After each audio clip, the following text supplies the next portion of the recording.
Morning. It is so good to see you. I wasn't in a bad mood this morning, but I get up and the weather's drowsy. I like to be outside. And so, days are forecasting rain and all those junk. I'm just not in the best mood. But then I get here and I get to be around you and I interact with you, and boy, my mood lifts. That's why God told us to come together. One of the reasons. People say can worship God same out on a river or lake stream or whatever, as well as being together, and you know better. There's a reason we come together, and it just feels so good to be together with God's people and people you love, and to be able to honor our God in His appointed way. When I was finishing college, I'd planned to go to Montreal, Quebec as a missionary. I was nearly fluent in French at the time. I can say oui, oui now, and that's about it. I've got a couple phrases I can still remember. I still do remember to say, where's the bathroom in French?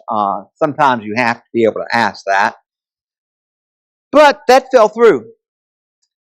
And so I began to ponder what I was going to do, and director of recruitment. So, Justin, I've got the perfect job for you. And it ended up being an interesting job. I was a youth minister.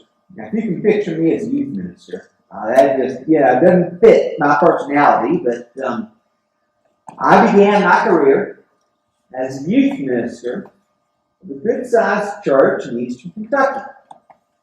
And after I'd been there a few months, I began to date one of the young girls in the congregation. And after she and I had been dating for 3-4 days, thereabouts, the congregation chartered a bus, and we went to the Kings Island Amusement Park in Ohio.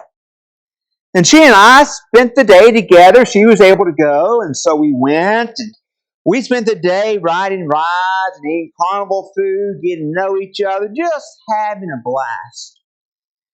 We get back on the bus as the park is closing, begin that 3.5 or so hour ride back home, and she and I are exhausted. And my new girlfriend, I'll say, was in the seat next to me, and she was plumb wore out. Fell asleep not long after we left the park, and before I knew it, she was in a sound sleep. And all of a sudden, she starts awake, and Tammy looks at me with these big eyes and says, "Justin, I love you." I laugh in her face. I don't think that's the reaction that Tammy was looking for the first time she told me she loved me. But laughter was exactly what she got. Now, I imagine some of you remember the first time your spouse said those magic words, "I love you." Maybe you remember a high school sweetheart. And finally, hearing those words. I'm sure some of you mothers, and even maybe a dad or two in here, can remember the first time your toddler was able to get those words out. "Mommy, Daddy, I love you." In this morning's text in John 15:9-17, Jesus told the apostles, "I love you." And Jesus went on.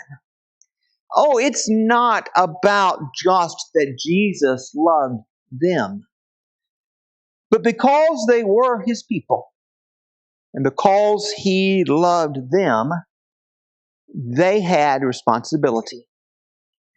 And that responsibility was to love each other. And Jesus said, that his disciples are people of love. Notice how I worded that. Jesus' disciples are people of love. I didn't say that they were commanded to be, they should be, or they ought to be, or any such wording, but they are.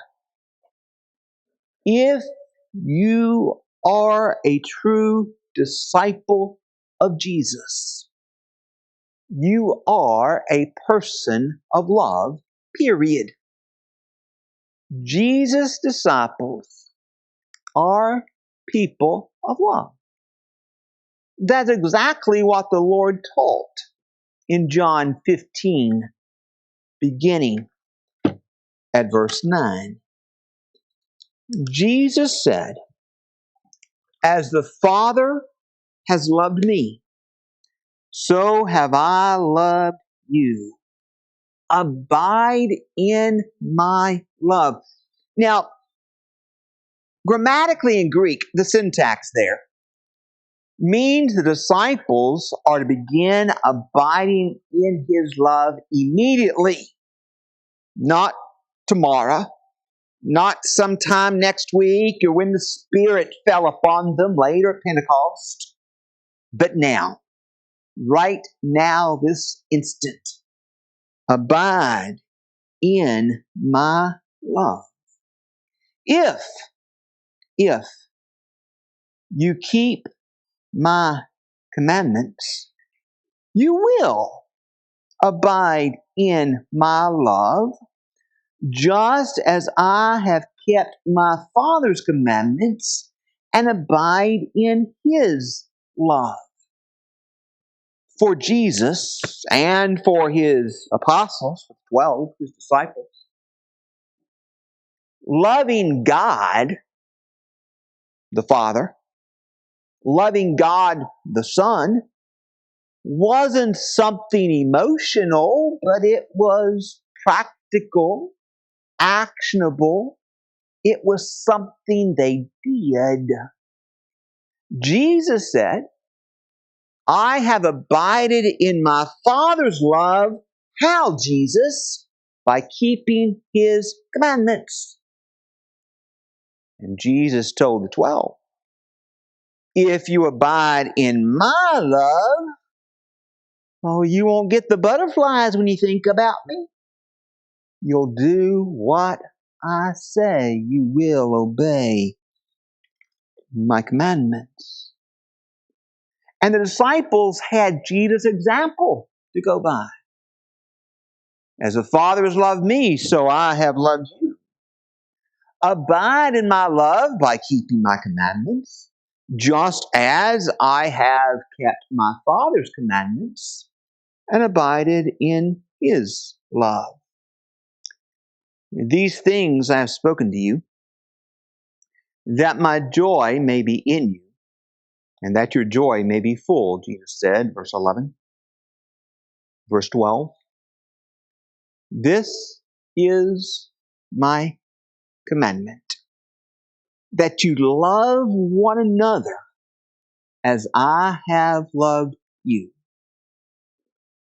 That you love one another as I have loved you. The Old Testament said to love your neighbor as yourself. But in Jesus' kingdom, that was no longer the standard. To love others as you love yourself. Jesus said that was the second greatest commandment. But Jesus raises it exponentially here and says, love one another as I have loved you. Now it was Jesus' love for them that was the model, not how they loved themselves. And they continued to have Jesus' example to go by. Love one another as I have loved you. Greater love, verse 13, has no one than this, that someone laid down his life for his friends.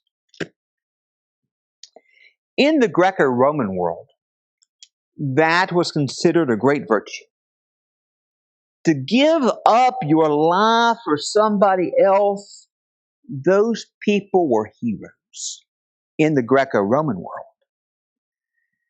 But that wasn't true among the Jews. In fact, there was a rabbi who lived a few decades after John, and he famously wrote that one's own life was more valuable than the lives of others. No, you love self before you love others. Your life matters more than the lives of others. That's what this rabbi wrote. But Jesus turned those Jewish ideas on their head.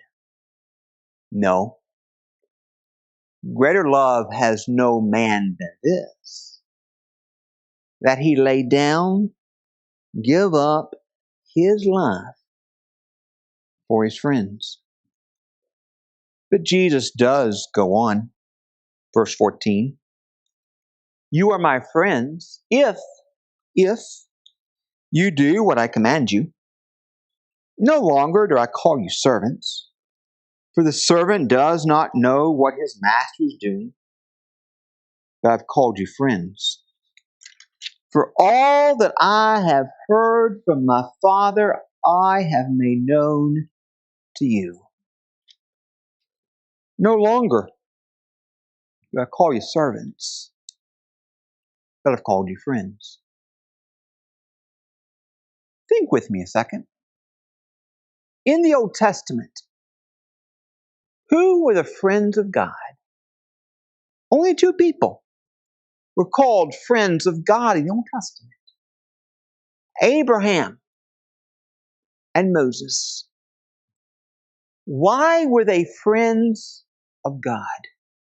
Well, one, they kept God's commandments, just as Jesus said, you're my friends if you do what I command you. But in the second place, and I think somewhat more importantly, because others in the Old Testament followed God's commandments as well as Abraham and Moses, but with no one else besides Abraham and Moses did God really share his heart. You know, friends share with each other. They share what's going on in life with each other. They share their hearts, their lives with each other. God shared his heart, his life with Abraham and Moses. For example, remember when God was about to destroy Sodom and Gomorrah? What did he do?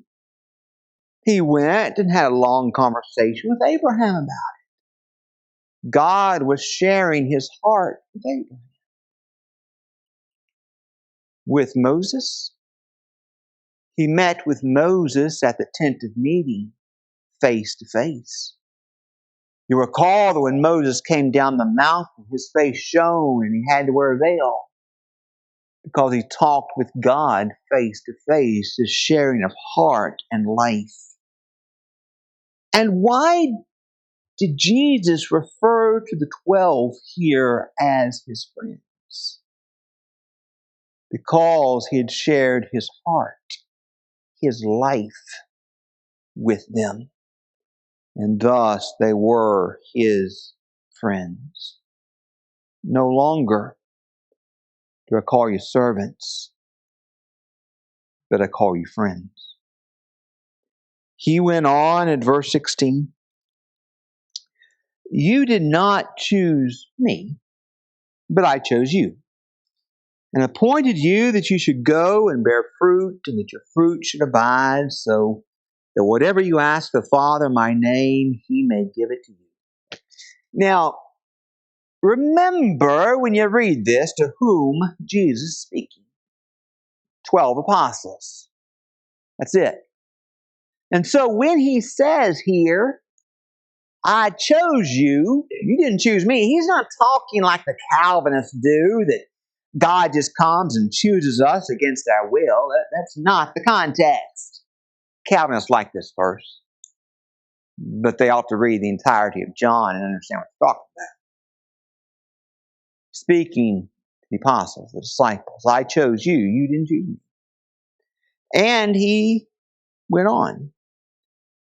Bear fruit, go out, do the work of an apostle. In verse 17, these things I command you, so that you will love one another. Everything Jesus said there in John 15, 9 to 17 was so that disciples would love one another.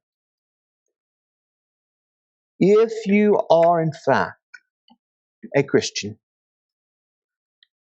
not just showing up on Sundays, Wednesdays, going through the motions, a Christian, you love others. Jesus made the point here that Jesus' disciples are people of love.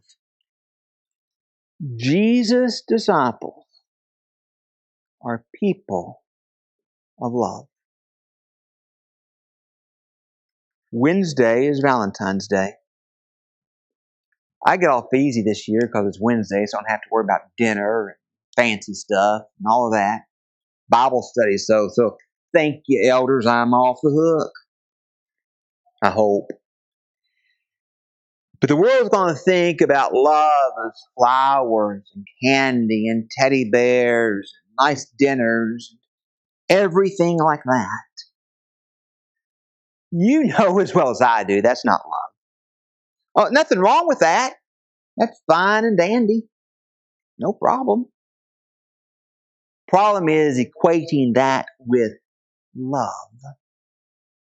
Jesus in this text talked about love.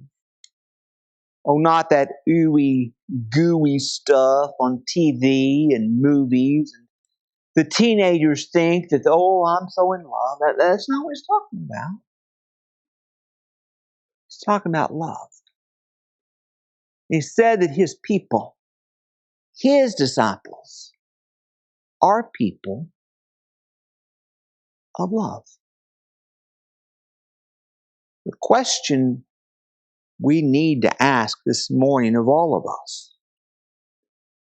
is, how can you be a person of real love? How can you truly love? Well, to be a person of true love, you need to do two things. First, you need to love the Son. That's exactly what Jesus said in this text. He said for the disciples to abide in His love, to love Him, and to keep His commandments. That was how they would abide in His love. Loving Jesus means obeying His commandments. It is that simple. 2 plus 2 equals 4. Loving Jesus equals obeying Jesus. Period. The end. Now, many in the religious world think of loving Jesus as emotion.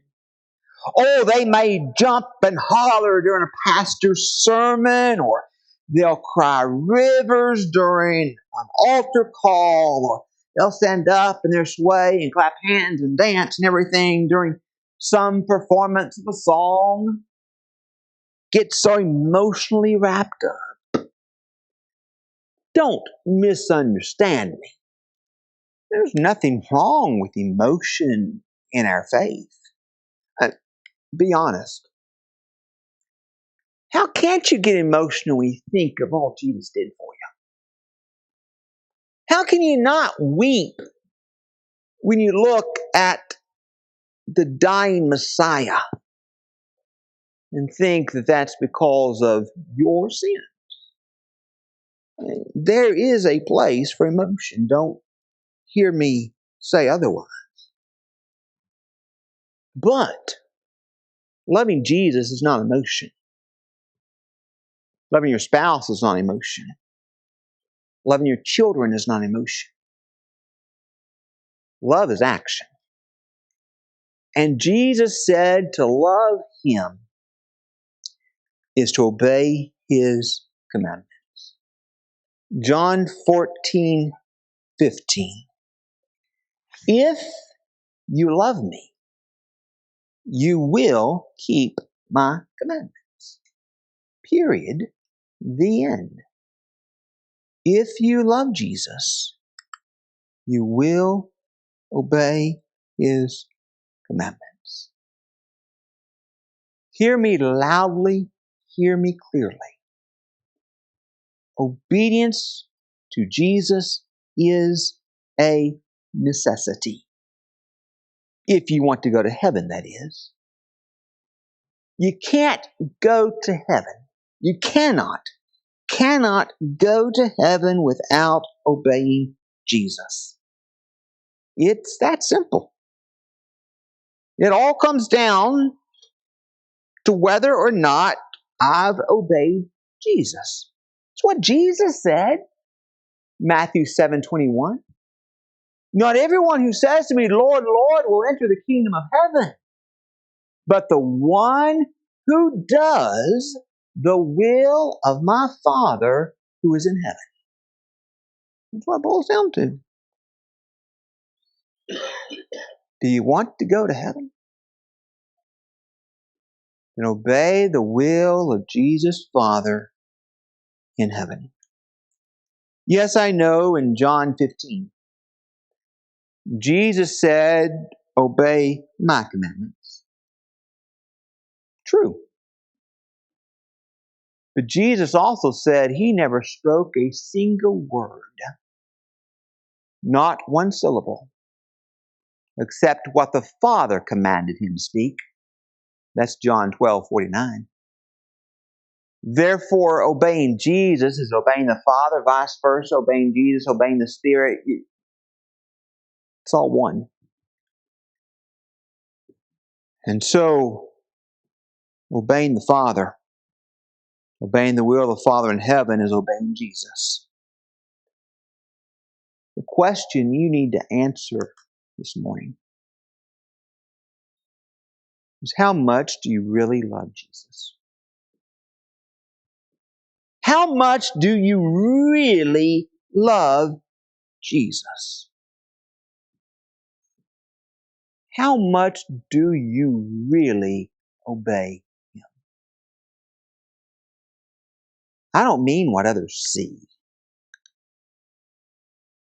I don't mean the facade you wear that other folks see. I mean, what does God see?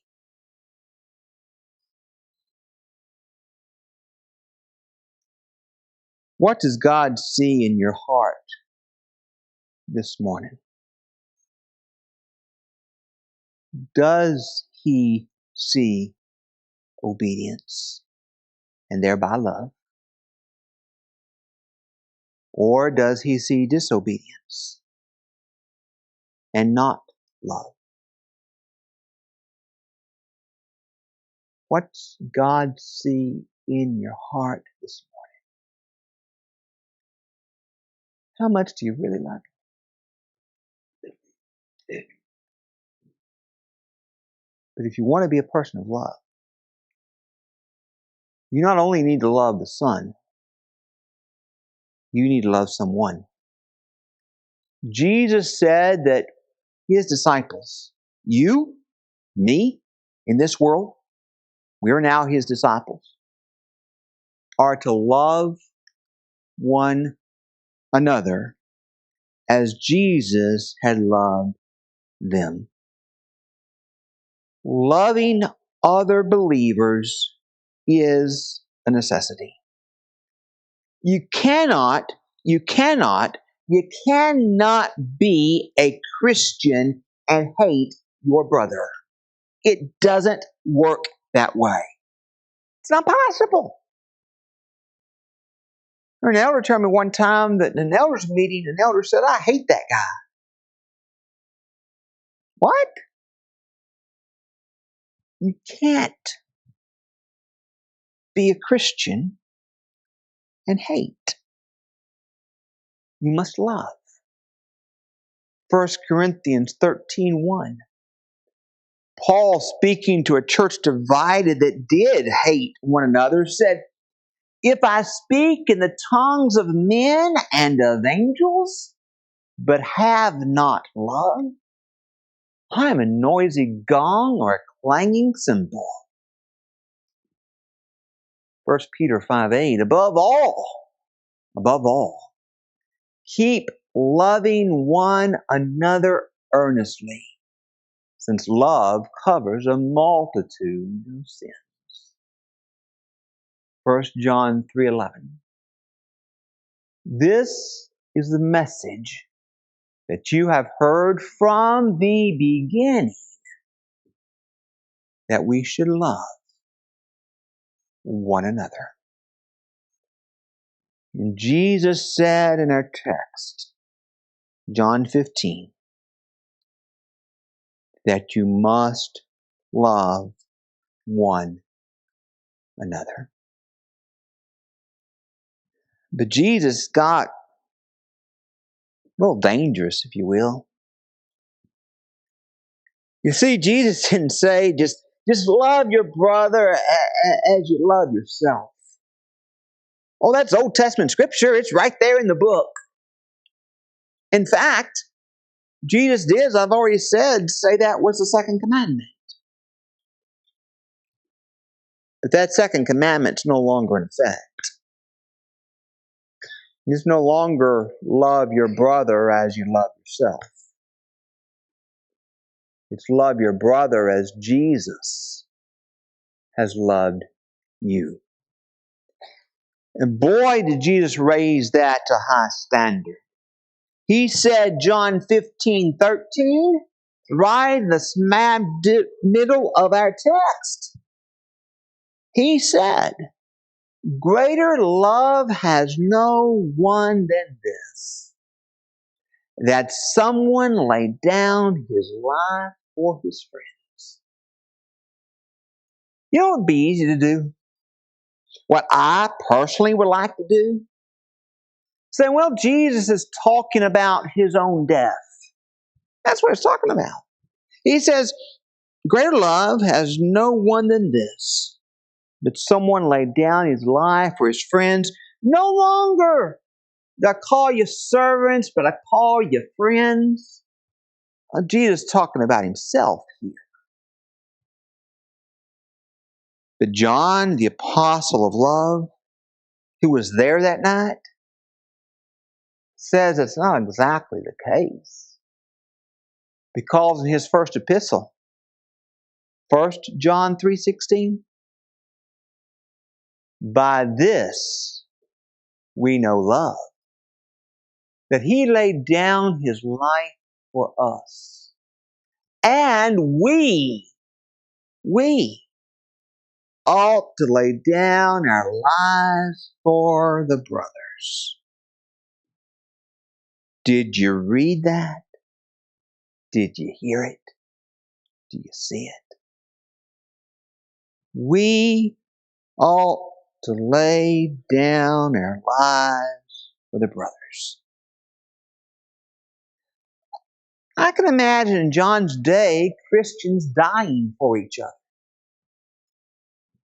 He wrote the Revelation that is all about torture and execution and martyrdom and staying faithful to the point of dying.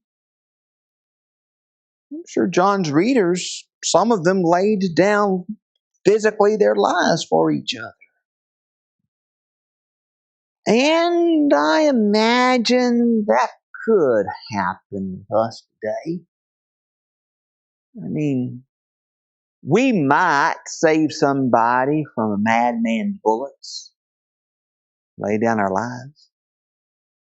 We might push somebody out of the way of a car and lay down our lives.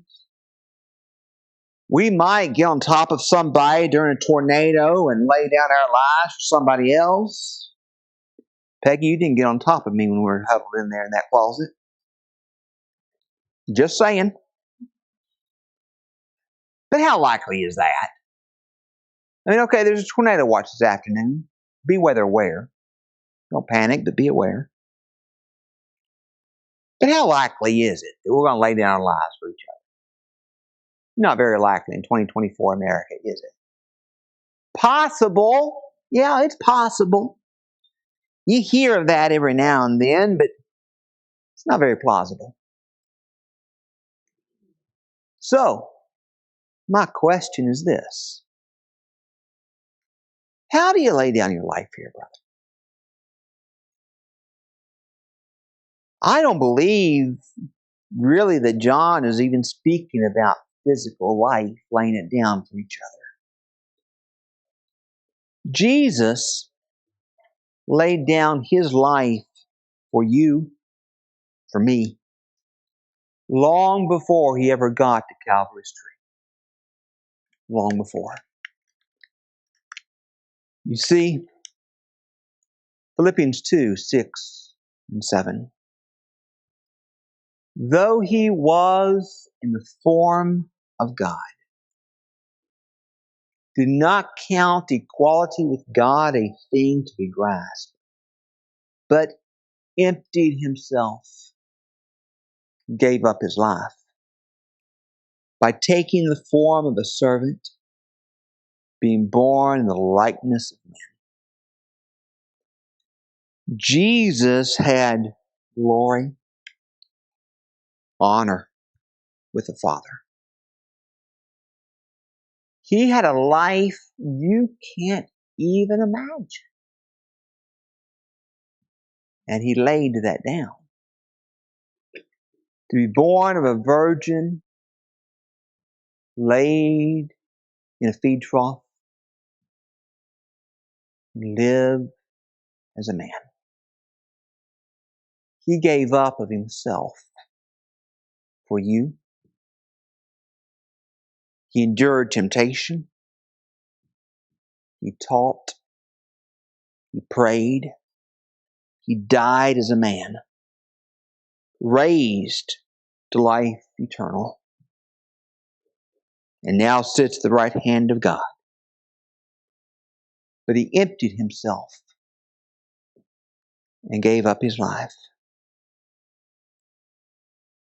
You see, think with me. Think with me. Anytime you serve somebody, aren't you giving up your life for a little bit?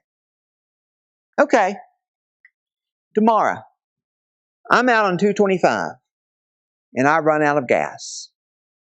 And you've just put your feet up, you're tired, just gotten that bowl of ice cream and put that chocolate syrup and whipped cream on, and you're ready to enjoy the evening. And I call you, say I've run out of gas, can you come help me?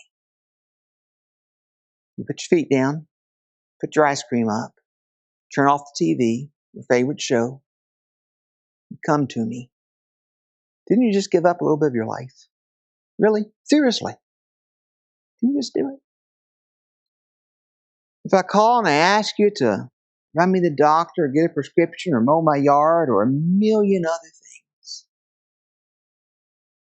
anytime you're inconvenienced for somebody else, haven't you really given up part of your life? You're not going to get that time back. You're not going to get that energy back. You've given part of your life. Didn't you just lay down your life for your brother? I think you did. I think you did. We'll likely never be called upon to physically lay down our lives for each other. Not in this world. Not in our culture, our society. Maybe one day that will happen. I can't see the future. Right now, that's just not very plausible. Being asked to lay down our lives in a million other ways is what it takes to love. What it takes to love your brother or your sister. You know, Tammy worries every time she goes home for a couple of weeks. She says, what if you're out on your bicycle? You got a mechanical problem you can't fix and you need help. Can I take my phone with me? Got numbers in there. I can call somebody. Call y'all. I know y'all come help me. I think you would anyway. Seriously. That's what it's about. Loving each other. Giving up part of yourself to serve someone else. So the question is,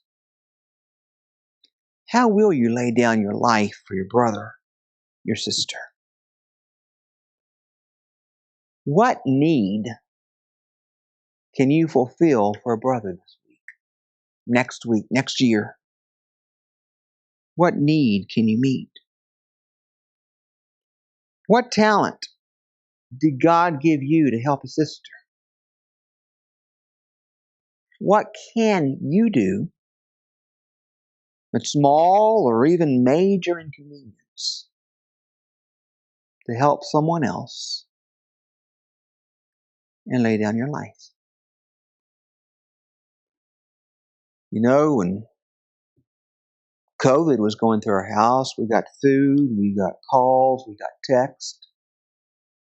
That was laying down your life. It was. Taking part of your time, resources, or whatever to help us. That's love. That's real love. That's real love. You know, sometimes we say we're showing love. You don't show love. Love is that action itself, biblically speaking. It's that action. When we act for others, we love that person.